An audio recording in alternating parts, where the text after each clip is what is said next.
Hey, Tony and Dino here on Tony Talks Trash about music here tonight. We're talking about we're going to rank 10 records of the Stranglers. And we're only ranking 10 records. I realized, well, Tony, aren't there 18 records of the Stranglers or 16 or something? Yes, there are. But I think Dino and I both came to the conclusion that we mostly, Yeah. comparatively didn't give as much of a crap about the ones that followed the exit of Hugh Cornwell in the beginning of 1991, I think it was, or whatever. That was when he left after the album 10. And so we've got 10 records to rank. So what's your experience with the Stranglers, Dino? Uh, I last saw them on the Feline tour in Oh my golly. Ritchie Coliseum with very special guest Wall of Voodoo. so, That's right. You and told I me. got to yeah, and I got to talk to Stan Ridgway about that tour a few years back in DC, and we were out. I was having beers with him and his wife, and he was doing a solo tour at the Iota in Arlington, and I asked him about that period, and he said, "Hey, it was great. We had a great time. They loved listening to us. We loved to listen to them, and a lot of bands were influenced, I think, by the Stranglers. You know, they got it lumped into the punk rock thing, because when they came up in 77, and yeah, some of the early stuff was, but man, the development of that band was just the progress that they made and the whole reshaping of their sound over the Oh, yeah. years, you know. Yeah, it's amazing. They started in '74 as the Guilford Stranglers, and Right. they were a pub band like a lot of the bands that Yeah. they went through all that stuff. But the interesting thing was that of course we have a couple that we died. We talked about that before. Jet Black survived until a couple years ago. Played, like as you said, into his 80s. Of course, Jacques Brunel's still in the band, but he's really pretty much the only one that's the original one at this time. And That's and it. Yeah. yeah, some of their stuff, some of their early stuff was kind of crude and had some sexist lyrics and Well, some yeah. stuff. They were kind of silly and they were kind of tried to be scary and goth and stuff. But Jet Black was significantly, as we talked before this, Jet Black was significantly older than that. He actually had been a Right. drummer in the '50s. He played in bands in the '50s. So I mean he'd been and drove ice cream vans, which was kind of weird, but they Yeah. stuck. And then, and then Yeah. they had a keyboardist for a while named Hans Wormling, but it was replaced quickly by Dave Greenfield. And really, the big part of the band that we consider the big part would be I Hugh. think it is. Yeah. Yeah, I think Hugh, it- Hugh Jet Black, David Greenfield, and Jacques would be the four. The four piece that. It's the four horsemen. Yeah. I mean, that's what we're concentrating on, those four. One of my favorite names in rock and roll is Jean-Jacques Brunel. And Jean-Jacques, Jet Black, Hugh Cornwell, and the legendary Dave Greenfield. Probably, I would say Dave Greenfield is one of the most underrated keyboard players in rock. His name's never brought up, but we're bringing it up tonight. That's right. And I think he was a big part of it. He really was. unbelievable shaper of sound, and a guy that could play anything: organ, synthesizer, keyboards, piano, whatever. I mean, he was, and he shaped so many of their albums. I mean, they put him out front in a lot of the mixes. When you listen to things, it's the key. You take that keyboard away, there's no song structure for that And his song. notes and his note selection, he was clearly informed by classical music. I mean, you can hear. Oh, my God. Easily when you hear him, and you're like, what's he doing with these guys, Yeah.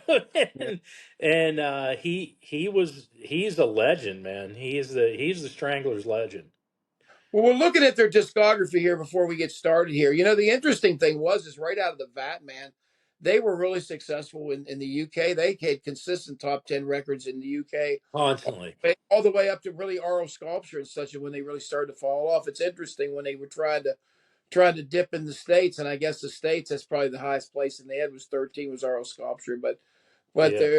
the, the States, they never really charted anything. And it's pretty amazing. Some of their records still chart. In fact, Dark Matter is one of the ones in 2021 Right. The with new band. number 4 record in the state. I don't know. I didn't know that there was. maybe we should. There's something that we should check out. But really, I kind of lost interest myself personally at about the time Right. that that was when it was. You wanted me to kick it off, or do you want to kick it Yeah. off? Do you want to kick it off tonight? Sure, man. I'll be glad to this time. I'll be Okay. glad to. Trying to get this thing a little more. I'm going to start off with a surprise with a record that I've never gotten into, and I'm going to talk about 1981's Gospel According to the Men in Black. Can't deal with it. 1981. It's something about the religious overtones of it and stuff. I never, I like the Men in Black part of the thing of the Raven. Of course, the Raven is fantastic, but I didn't like the I just didn't like I think it was overblown. I think it was just something that was presented as something that was a lot more pompous than it actually was, a lot more hey, this is our big artistic statement. And it's almost prog rock. When Oh, it is. Yeah. and I like Waltz in Black. I like the fact that the keyboards are there, but to me, it just seems like even the first side of it, it's weird, like because the whole first side is like there's so much instrumental music on the first side, or so Oh, much yeah. part of it that it's bizarre. Like it's like you got 4 minutes to open a record and 4 minutes on the end of the side, and you're like it's almost like you're wondering, well, what did they have this for filler? I just don't think the songs are that great. Waiting for the Men in Black, right? Horse Four Horsemen is one that's good, but that's my number 10. That's my least favorite of the bunch. 1981's Gospel According to the Men in Black, the first release in 1981. Gotcha. Well, number 10 is 10 for me. Roy Thomas Baker producing, not a good fit. Didn't Right. like it. Very rarely ever listen to it after the first listen. It's just, It's weird they had and that cover song 96 Tears, that was a single. Yeah, that was the single, and it was a good cover, but I didn't need to hear them cover that, really. And it's, I kind of smell trouble a little bit because it simply says all songs Uh, written by the Stranglers. And to me, the yeah. what I don't like that one as much, and I'm coming up with that one is Hugh sounds like he's almost checked out at that point. He sounds like Yeah. Oh, yeah. he does Definitely. is it's Jock's band by that time. He's taken over. Oh, So yeah. Yeah. but that's okay. So my number nine, I'm going to go with my number nine, and I actually do have this one on vinyl here, man. Where the What hell is am it? I got it in back? Actually, I had the last one on vinyl too. There's the Men in Black. What the hell am I not? Should be showing Oh, that. you did have it. Okay, I good. did have it, man. Your number and your number and your number My 10, number 10 was 10. and I don't have 10. I don't have 10. I only have half. I'm glad you don't have it. They're all yeah. This is a CD thing. My number nine is 1986's Dreamtime. I like it okay. It's all right. I like shaking like a leaf isn't bad. Iron Sky's too precious. I like the way it closes out. Always the sun is good. Always reap what you sow and Ghost Train not too heavy about. I just thought it was a little bit more. I don't know. To me, it sounded almost like heavy, like they laid it on heavier than it had to be. But they had this theme. It was kind of like Dream Yeah. got these cave paintings and these people dressing with things on their head. I never really understood kind of what that was about or what they were getting at with the lyrics and stuff with that. But that's my number. That's my number nine. Well, hold it up there because that's my number 9 also, Okay. Dreamtime. Yeah. I mean, nah. Not another one, not crazy about it. Always the Sun, good single. I think that was the single. It Uh was. It yeah, was. on Dreamtime, and it kind of followed up in the this was what they were at this period. Ghost Train. Yep. Neat, nice and nice. Big in Yeah. America. And a Yeah. lot of those got a lot of college airplay. We hit those pretty heavy. Patronize a little bit. You start to get the sound where you're, and it kind of to me this record blanched out a little bit from the one before it. I felt like it was a little bit It's a less. mellow period. It's a very mellow poppy period, and there were some good songs on it. It's not one that I play constantly, Yeah. I just don't. You could kind of sense it was trouble. It was a little different. Things were kind of going in a weird. I got a weird vibe, weirder vibe from that record a little bit. And my number eight, we're going to go to my number eight at this time, right? And my number eight at this time is going to be your number 10, which is going to be number 10. And the same reason for what we Right. said, 96 Tears, Out of My Mind is okay. Man of the Earth is okay, but it's just not. It's not. It's Roy Thomas Baker, and it sounds like Roy Thomas Baker, and it sounds like that Hugh and Roy Thomas Baker wouldn't go. And it's a little bit weird for this period in 1990 for it to only Yeah. be a. I was suspicious, and it was notably shorter than some of the others. It's only 36 minutes long too. So, Yeah. so that's my number eight, man. For the reasons we talked before, that's my number eight is the record 10 from 1990.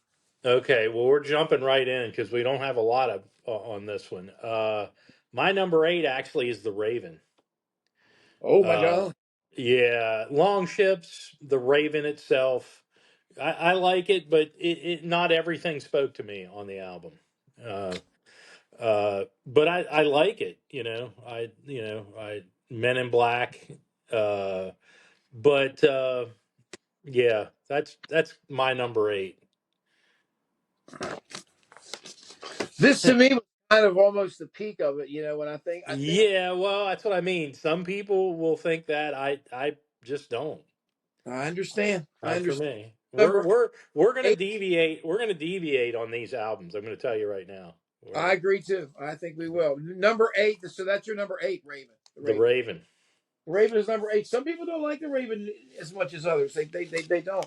Number eight. Number seven. I'm going to go with the uh original uh debut album, Radis Norvegicus. That to me is the number seven for me. I Okay. just don't think it is as fleshed out as some of the other ones.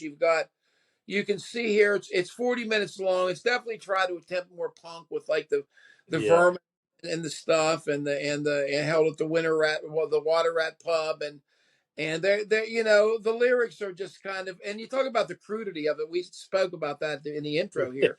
It really kind of raises its head here bad too. You got Peaches on here. Well, that's yeah. I get it.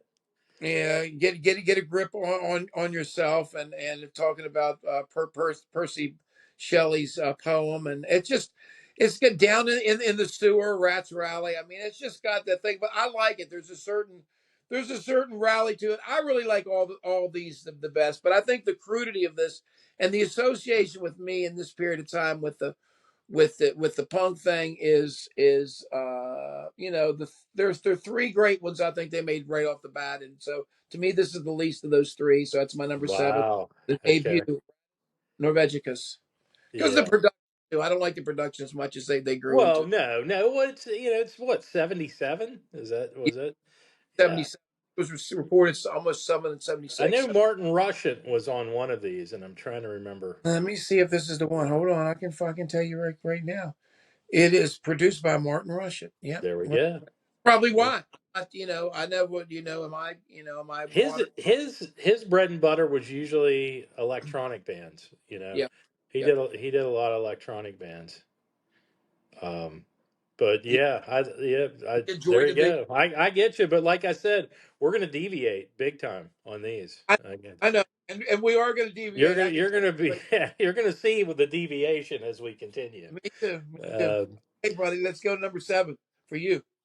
7. That was your 7, right? That was Okay. was Mine is Black and White. okay. I understand. Nice and sleazy does it. Yeah. Which, Another you know, Martin Rushent production, 40 minutes long. yeah. Straight and forth. Walk their version of Walk On By, which I love. I'm a Bacharach. Yeah, I do like that. Yeah. This is not one that's well liked by everybody. Uh, I agree with you. I I like agree. Black and White. Yeah. I mean, it's a Yeah, good album, but there's just, we're running out of room. yeah. Well, they have a song, and they have a song "Tits" too. That's on the bonus Yeah. 7-inch that comes inside there, which is okay. Yes. But I like "Rise of the Road." Well, I'll talk about it later when I get to. Yeah. So There's some that's stuff. my 7 is Black and White. What's your 6? My number six. We're going to go to 1984, and watch out for the skin deep. Earl Sculpture. Ah, okay. I love it. I love it. I think it. Oral You Sculpture. some of this is Punch and Judy's great, man. Uptown, this is a good one. I think this to me, I felt like the last unified. Dave was really still really, and you could hear a good balance between the keyboards here with Oh, this. yeah, I It was, love that. I it's a love pop that record. album. It sounded like they shaped it a little bit, but they were happy with what they did. It sounded like the record company talked to them, given their stuff before and said, "Look, try to give us a little bit more of a pop record." And it sounded like they made a happy medium. And Hugh sounds Hugh sounds probably the most contented in his that he would Yeah, later demonstrate in his solo on this record. This is kind of a preview of yeah. what the best of the Hugh solo stuff would be. Oral Sculpture, 1984, by number 6.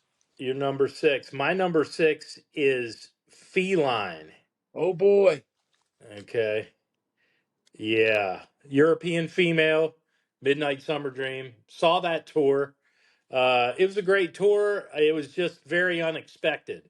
I didn't think the crowd was ready. They heard the album, it had just come out, but they weren't ready for that was when they did they did the lounge version of Bring On the Nubiles. yeah, And it was, yeah, I don't know if people it was a different, you know what I mean? That was where they kind of made that light pop change, on Feline. And that tour, I mean, it was a great tour and it was good and it was a good show. But like I said, that whole thing was that level. It for was some reason, even the yeah, older songs, they did them in that loungy type, very mellow. yeah. Uh, For some reason, they couldn't shake the punk thing, man. Every year, everybody thought this association with punk, and yeah, in England, like they had been a top 10 band. All these records were yeah. top records. They were a pop band. They were And not a that punk. Feline was a big hit in England. I mean, that was Yeah, a yeah, yeah. They in England, pop wise, they were like a successful Dr. Feelgood band that had made it on their own. And right. Kevin Ayers or something that somebody had made it on their own and able to sustain good songs and had a great fun. They had great success there. That's what's really. Well, and you mentioned Doctor Feelgood. That's got to come soon. Oh, sure. Yeah, yeah, yeah. Yeah, one of my favorite live bands of all time. I've watched every bit of video footage I could see the original band, and just amazing. Doctor Feelgood. That's great. So that's your number That's 6. my Feline is my number six. Okay, now number 6, and I'm going to go to what your number We're going to 1. number five. Go to number 5, and number 5 we're going to go back to what you Black and talked about white. here. 78's Black and White. Yeah, there you go. Original ones I said they put out at the same time. Radis Norvegicus, this one, and No More Heroes. Those are the three people consider to be bam, bam, bam, the three punches from the beginning. There's Good Dave, bucking the trend in his leather jacket and his mustache, and Yeah, he's in 1978. That went over like like a lead bomb there with that thing. People yeah, thought, and look at that in the shoes. He's got the patent leather, shoes like some old man would wear to church or something. Or yeah, yeah. I there's love that's a great. It's a good album. I mean, these can change any day. yeah. Look at Huge over. I just think it's an iconic picture. JJ It's like a that. great picture. I like that picture. That yeah, that's probably my favorite Stranglers. We might use this as the one of these pictures. So there's some of that, and you So get the good. here, nice and sleazy, of course. Curfew. Do you want to threatened in the shadows? I love the beginning of that. Enough time. I like to Toiler on the Sea. Yeah. sleazy. Tokyo's good. Rise of the Robots. Okay. Sweden is good. Yeah. Eastern Front. Toiler on the Sea. Yeah, man. I love this is great, man. So This is that number five is Black and White for you, right? yeah, it's my number 5, brother. Number 5. I need to hear what your number 5 is now, man. My number five is one that you already had up there. It is Okay. Oral Sculpture. Okay, here it is. Skin Deep, No Mercy, Ice Queen. Loved Oh that yeah, album when it I came forgot out. about. Yeah, Ice Queen's great. Loved that album when it came out. Just listen to it constantly. Another one of those I The listen first. to. Why would I forget about that? Yeah, that's a great. Yeah, that whole first. But that first side so strong there. The picture of him there, and then you got him in the weird thing about it is you got him there, and it looks like all the wives that are there, and or girls in there with this, and this is really popular in DC. When I was at Posers, Yeah. this is in Oh the yeah. all the time. I can imagine. Watch out for the skin deep. That was a big single. I remember that people loved that Oh song. yeah. That was great. That got some airplay on HFS. Oh, Uh, but big time. Yeah. So that's your number 5. five is Oral Sculpture. Okay, man. My number four I'm going to go to is one that we talked about before. You said with kind of in the era of misunderstanding, this and the Yep. other records we haven't mentioned yet, it would kind of qualify in that. I'm talking about Feline. That's your number Uh, four. about Okay. European female. Again a little bit. Ships that pass the night. It's a small Yeah. world. No, they kind of. This record kind of has a little bit of the sexy thing. I've got one of the raised letter things here, but this this was a kind of an odd. I remember when this came out. To me, it was kind of puzzling. I didn't quite understand why Hmm. this. Both of those two, those back to back La Filet and that, I didn't understand kind of what they where they were coming from. But again, they had plenty of success at home and plenty of success in Europe, so they didn't fucking need the United States. So That's your number four then, Feline. that is my number four, bro. My number four is La Folie. Okay, I do not have that. Joe, put it up. I don't have it on vinyl. Couple reasons. Okay. I mean, nonstop none. There's another one delving into the religious imagery that I just love. Some of my favorite songs are on this album. The Man They Love to Hate, one of my all-time favorite, and Everybody Loves You When You're Dead. Okay, I love that song. And Golden Brown made its debut on La Folie. And that was a big hit. That was a hit for them, one of the biggest ones. Absolutely, Golden Yeah, Brown was huge. yeah. It was not produced by, but it was mixed by Tony Visconti, and maybe that's why it's got a Yeah, little. Visconti had his hand in that one, right? Yes, Yeah, he did. that's And that's my number four. yeah, that's your number four, and we're just gonna Joe. You're just gonna go ahead and keep it up because that's my number three. So So we're right there. Yeah, the next one is Lawfully, which is a great record. And it is kind of crazy. I understand people's mixed thing to it because once again it was done against a punk background. It's got sound. Some of the songs almost sound like jazz, in certain things. But it's Golden Brown kind of lifted it out of the with the kind of got the whole thing because Wink, hey, it's about smack, yeah. But that's Tramp. I like. Let me introduce Tramp. Pinups is takes two to tango. Golden Brown, but I love Lawful pinup. a little bit long. I think it's a little bit pulled out, but and then Pinup's great. I really liked in the CD reissue bonus tracks. They had Cruel Garden, Cocktail Nubos, and all these that which Right, is the version that I think you were talking about right. the or at least one version of it here at the end of that. It's Yeah, which but there's that album has some of my favorite songs on it. I La think so Folie. too, and I'm not sure that everybody feels like that either. I think a lot of And I people. don't like that's one of those things, like I said about I don't even care anymore. It's just like that's the that Yeah, album is that album's all thriller, no filler for me. La it Folie. has the value to you, so it has the value to what you. Tons. Those songs are great, man. The Man They Love to Hate, and like Yeah, I said, Everybody Loves You When You're Dead. Of course they do. No one's ever written that before. That was a right. great song, man. It was. Where are you, man, at number three, bro? Number three is No More Heroes Of course. Anymore. There it is. I don't have it. I had the CD. I don't have it. And man, that is something one of my favorite tracks, Something Dude, Better Change. Wog, Bring on the Nubiles. That was another one when I first love it. jumped into the band. I was the first one that I grabbed, one of the No More England Heroes. And I just listened to it has, constantly. has it in the big shitty composed by Yeah. that's the Greenfield song, by the way. He's got Dead Ringer too. He Dead Ringer says also. Oh yeah. It's an interesting. Yeah, I love it, man. I love it. I think it's great. That's That's my number three. No More well. Heroes. Now we don't have that much divergence after all. God damn Yeah. it! Because number two, We do. there, Our Joe. first two will be definitely different. Okay. My number two is going to be what your number three was. No More Heroes. Keep it up, Joe. It's up No there. More That's Heroes. my number two. How could it not be? I mean, that's it. Oh, Martin Rushford again. Martin Rushford did the first three.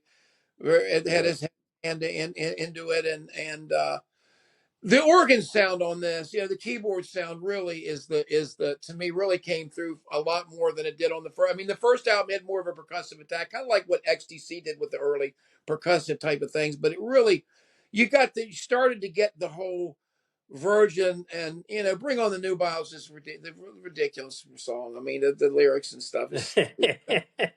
But at the same Well, time, you've never heard the lounge version. Wait till you hear that. That was pretty amazing. but I mean, some of the stuff I feel like a wall, the anti-racism thing and stuff. Oh It's the way yeah. I think it's a great. I think it's all written together, and I think it's really a peak. It really is a peak time for me. So that's my number two. Yeah. 77 Heroes, their second record. Yeah, that's your number two. No More Number Heroes. Good. That's my number three. Now we really diverge on these last two. My Mark. number two, Yes. my number two is the gospel according to the Men in Black. What? Oh yeah. Yeah, dude. Do you have the album? I do. It's Pull right here. pull the album out and take the inner sleeve out. Okay. I don't know if I have the inner sleeve. Let me see if this You one. have the color inner sleeve. It's No, I don't have that one. Shit. I might have. oh, that's the picture of the Last Supper with Oh, I with remember. the Yeah. Men in Black in the middle, right where Jesus is. Christ, I remember that one. Yeah, You but I mean you got to that's understand. You got to that. understand. Growing up in the religious environment that I did, this was like a breath of fresh air to me. Oh, dude, it was to it me, was not because of religion or anything, but that's the reason why I didn't like it. I didn't like that about it. I don't like the leaning on it. To me, it was like an obvious target or an obvious. I didn't want to. I didn't want to be associated with anything that would stake itself out at that position. That's the reason why I didn't buy Black Sabbath records. I don't want to be associated with just but see, I'm the just. exact opposite. I want to stake out that position. So I You, guess you wanted to know. You figured that you grow up in a and repressive religious environment, and you see a black secret agent was on the.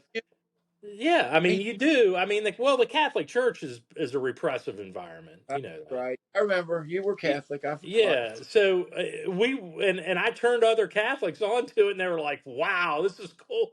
like That's the very thing that turned me off. It's yeah. amazing. Well, I mean, I understand it would turn people off. Me, I jumped right into it. Plus, Waltz in Black was Oh yeah. fantastic. And that's when I said Dave Greenfield is the heart and soul of this band.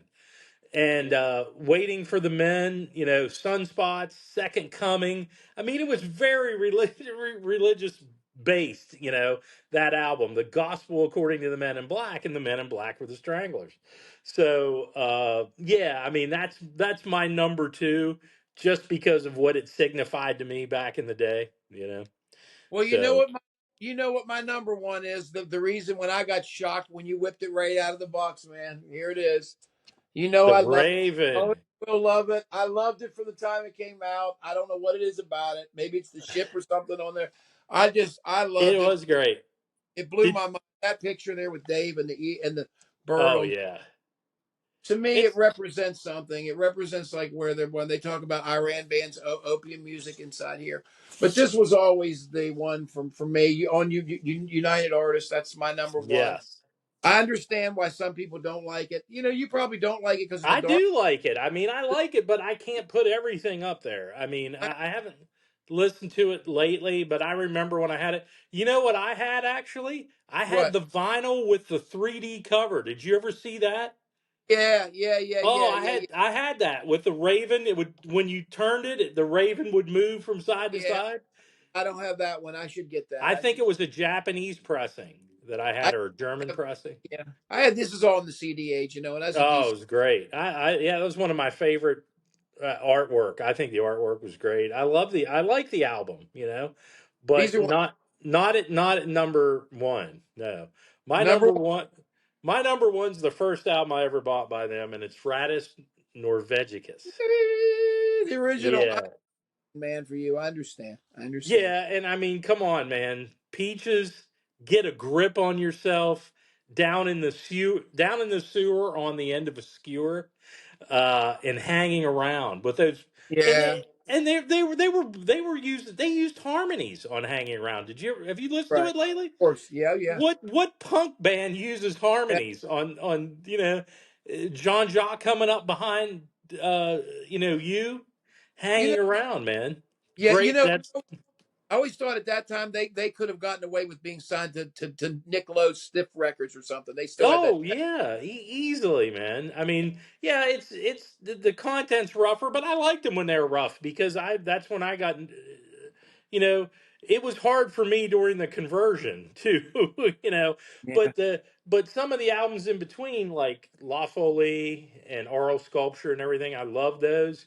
yeah. But then as they moved into the Dream time period and the 10 period, it got to be I knew they were never coming back. You know, I knew they were, but even even when they were performing live, they were that band now, that pop band, and they So did a very good job with that. yeah, They were very successful, and yeah, like I said, Dave Greenfield, most underrated keyboard player in rock. yeah. Just want to stress to everybody, we're not saying anything about the records after this. We're just ranking these first Just 10. these.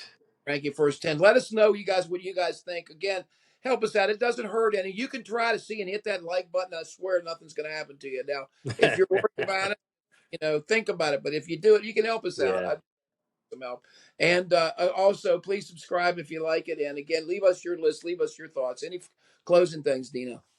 No, that's it. Very good band. I think you should delve into all of these albums. These top the 10 with you. I saw you on a solo tour, and we talked. I got to talk to him a little bit after. And I will say this about Men in Black. It's one thing I didn't tell you. Guess whose Mm-hmm. favorite album it is in the band? Had the I best don't time know. recording it. No idea. Jean-Jacques Brunel.